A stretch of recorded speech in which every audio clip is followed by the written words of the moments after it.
Bava Batra Daf Nun Zayin Amud Bet Nun Chet Amud Aleph, order Mitah Shel Talmid Chacham. What distinguishes a Talmid Chacham, a great Torah scholar, is not his knowledge, because knowledge now is not a distinguishing factor, isn't that so? If you've got a phone, you've got all the knowledge that there is in the world. Human beings don't need knowledge anymore. It's all accessible. What a human being needs is wisdom. And what distinguishes a Talmid Chacham is his wisdom, not his knowledge. Knowledge is a collection of facts, a collection of information. Wisdom manifests as a way of being, and it's a completely different quality that one looks for in a Talmid Chacham. So much so that the Rambam paskins in Hilchos Deos, Keshem she'achacham nikar b'chochmato v'deyotav, v'hu muvdal behem mishar ha'am.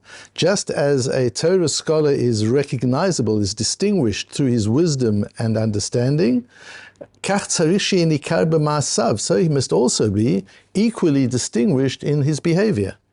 B'ma'achalo, the way he eats. B'mashkeho, the way he drinks. Uve'ilato, his intimate relationships with his wife. It's not even about how he is seen, it's even in privacy. Uve'asiyat tzorchav, even the way he behaves in the restroom, where nobody is there. It doesn't matter. A Talmid Chacham is a way of being, whether or not there's anybody else looking. Uvediburo, the way he talks. Uvehilucho, the way he walks. Uvemalbusho, the way he dresses. Uvechilkul dvarav u'masao matano, the way he does business. V'yukol ha'ma'asim ha'elu na'im u'metukanim biyoter. And in all these areas, his behavior needs to be exemplary. It needs to be excellent. He needs to excel in all these different areas of life as part of what being a Talmid Chacham is.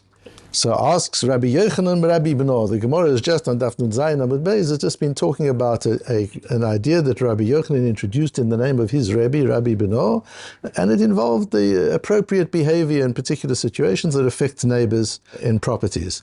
And so the Gemara continues in Rabbi Yochanan's learning from his Rabbi, Rabbi Beno. Rabbi Beno was one of these people who spanned the era of the Tanaim and the Amoraim. Rabbi Yochanan was the beginning of the period of the Amoraim, the scholars of the Gemara. Rabbi Beno was a little earlier than that. And Rabbi Yochanan learnt with Rabbi Beno, and he asks Rabbi Beno in this piece of Gemara 3 things about a Talmid Chacham, actually 4. Chaluk shel Talmid Chacham ketzad. What should the Talmid Chacham's cloak look like, his outer garment? And Rabbi Beno answers, the way the Rashbam learns it, is it must be long enough so that if he goes barefoot, nobody can see his feet. A Talmid Chacham doesn't impose his unmanicured feet on other people. It's not an attractive thing to see. So he doesn't let people see it. The Talmid Chacham says the Marshor, no, that can't be. What Talmid Chacham would walk barefoot? That can't be such a thing. It says the Rashbam, go to Ranana in the summer, you'll see Talmidei Chachamim walking around with barefoot. So they should have pants, in this case, as long enough so that you don't see their feet. Not everybody has to see your feet. Keep your feet to yourself. That's how a Talmid Chacham should be. The Rambam learns it differently. It doesn't matter. They're discussing what the outer cloak should look like. Talit shel Talmid Chacham ketzad, the inner garment. What should that look like? Shulchan shel Talmid Chacham ketzad. How should a Talmid Chacham set his table? And it goes into a whole discussion about how to set a table. How much of it should be covered with a tablecloth? In those days, part was covered with a cloth, part wasn't.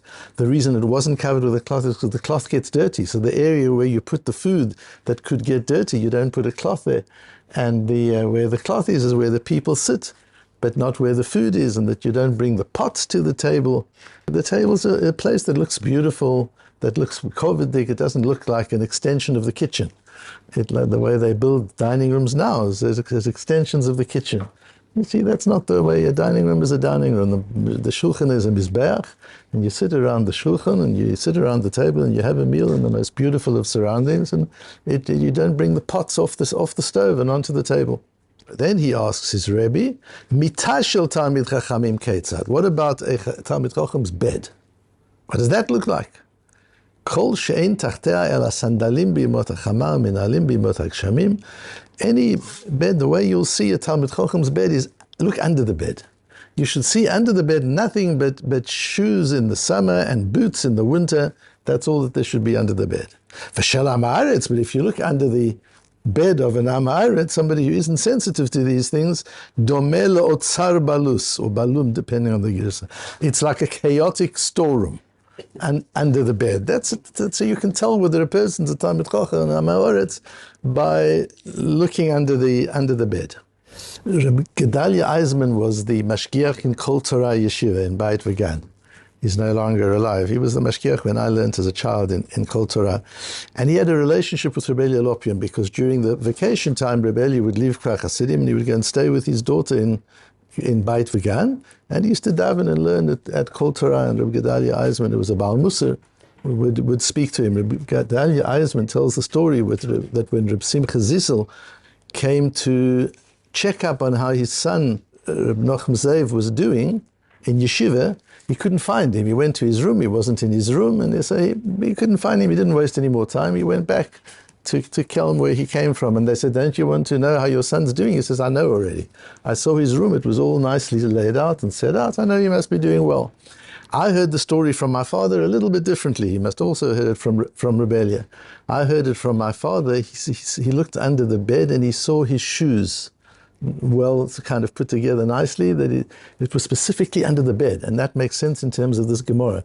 I think my father's girsa is probably the more accurate one. It wasn't just his general room. Lots of people have tidy room. Look under the bed where nobody else looks and see what's there, because that says the Gemara is a difference between a Talmid Chacham and Am Haaretz. If you want to know whether a person's a Talmid Chacham and Am Haaretz, look under the bed. Why? Says the Rashbam, because you don't put things under the bed because ruach ra'ah shoreh alehem. There's a negative energy under a bed. You sleep there, you're half dead when you're sleeping. It's like tumors there, as people explain. There's not a good energy under a bed. So you don't want to put anything except your shoes that you're going to walk outside with in any case.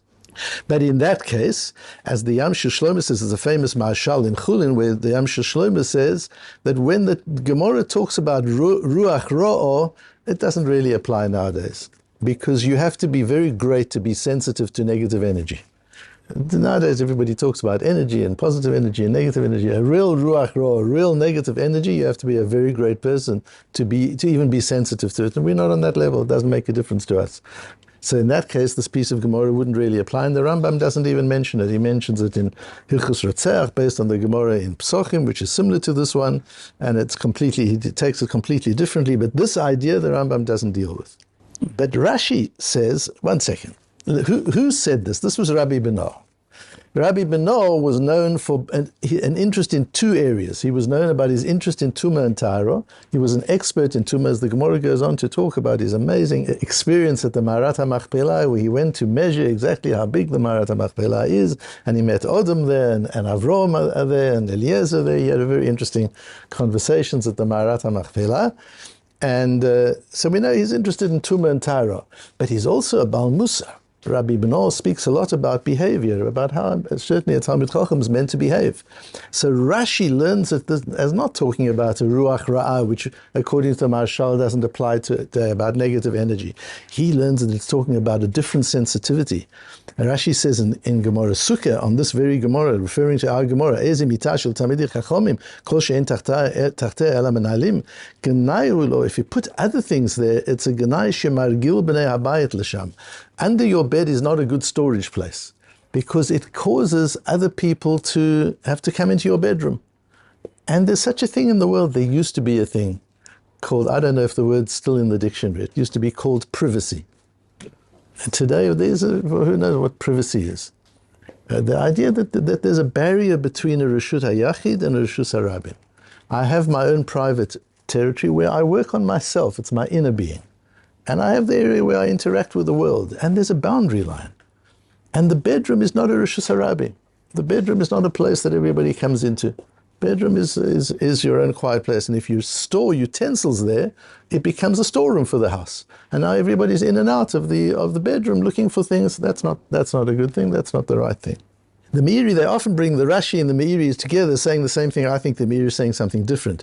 He says, Veloshi amid sham klei tashmish, don't put utensils under your bed.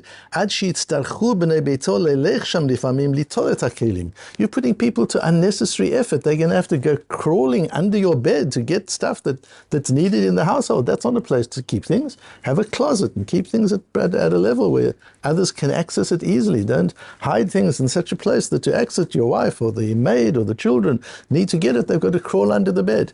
So Rashi and the Meiri say this is not about Ruach Ra'ah, this is about Menschlichkeit. This is about the laws of a Talmid Chacham.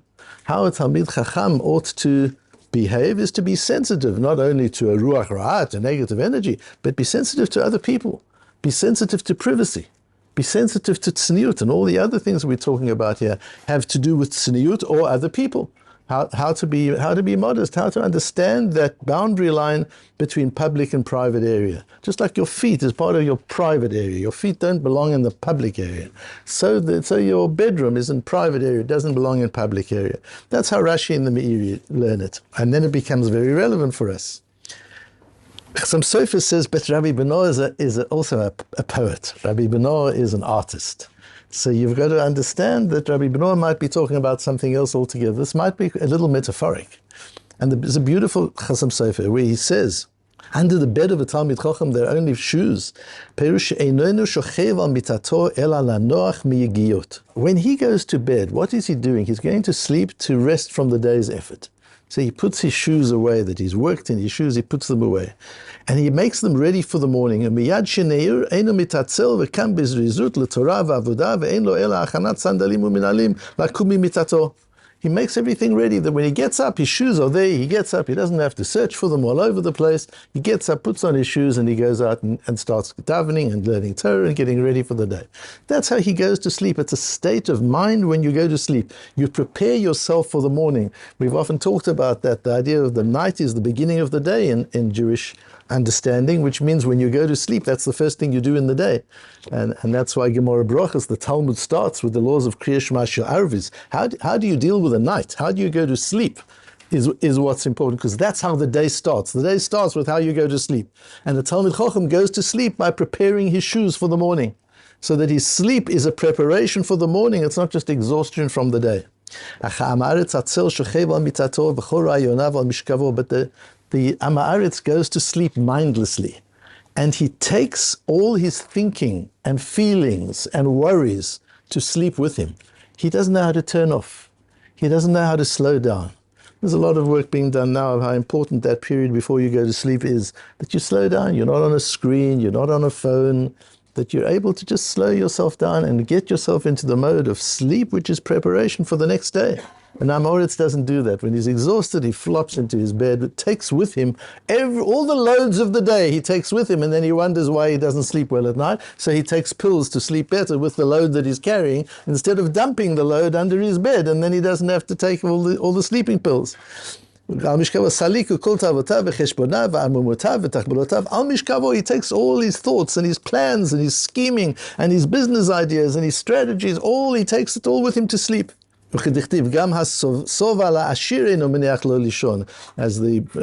Shlomo HaMelech says, even fullness, richness for a rich person doesn't let him sleep at night, because he takes it all to bed with him, instead of just putting quietly under his bed. The Chazam Sofer is medayik that when the Gemara says here, it doesn't say that under his bed is like a chaotic storehouse. It says his bed is like a chaotic storehouse, which the Sofer learns as the way he sleeps. He sleeps, his mind is a chaotic storehouse. When you sleep, you've got to empty your mind when you go to sleep. You've got to be able to relax your mind, to be thinking of the next day's avodah, how you're going to serve Hashem the next day, how you're going to get up to do that. That's what you go to sleep with. Everything else you leave behind, and you pick it up the next day. That's the difference between a Talmid Chacham and an Amoritz. In all of this, it's important to bear in mind the Rashbam a little bit further on, where the Rashbam says that one needs to be careful that one doesn't act like a Talmid Chacham if you aren't a Talmid Chacham. We talked in the Medrash Shir on Shabbos as to why we say Baruch Shem Kavod Malchuto Le'olam Vayed silently, because we have some embarrassment at saying a tefillah which really belongs to angels, and we shouldn't really be saying it. So we say it silently. So it is when it comes to behaving like a Talmid Chacham. The Rambam tells us how a Talmid Chacham has to be distinguished. But don't think that by putting on the clothes and covering your bare foot with a long cloak is going to make you a Talmid Chacham. That's just costume. You're just dressing up. That makes you a clown. The difference between a clown and an authentic person is one is dressed in costume, and for one it's really an expression of who he is. And so one has to be careful that kol she'ein chaluko nireh mitachtav tefach v'tzniuti yiterehi v'gasut hu lemi she'eino Talmid Chacham.